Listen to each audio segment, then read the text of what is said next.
देशर प्रथम थर पर आरंभ है वाटर टैक्सी सेवा। देशर प्रथम थर पर आरंभ होती वाटर टैक्सी सेवा। यही सेवा प्रथम केरल आरंभ होती। केरल जल परिवहन विभाग पक्षर एपरी सेवा आरंभ करा जायछि।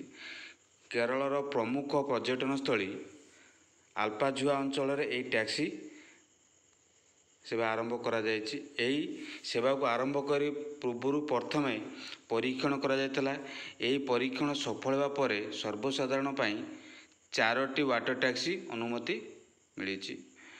यह भारत प्रथम वाटर टैक्सी बोट सेवा बोली कहुच्छी। STDWD निर्देशक साजिबी नायर यही सेवा आरंभ करिसेंती।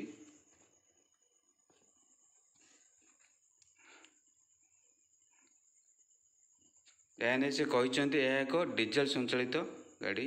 एकाथर के 10 जन यात्री एथिरे बसी सुविधा एवं सुरक्षित भाव यात्रा करें। तेबे ये नौकाटी डीजेल चालित एवं मूल्य पाखापाखि 50 लाख टंका अटे।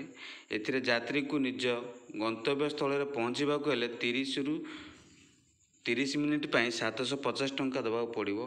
वाटर टैक्सी बोट पर यह भड़ा निश्चिंत होना। आगू भड़ा वृद्धि पारे बोली सूचना देइछंती। वाटर टैक्सी बोट कोची स्थित एक फार्म नवगति द्वारा निर्माण करा जायछि। है कि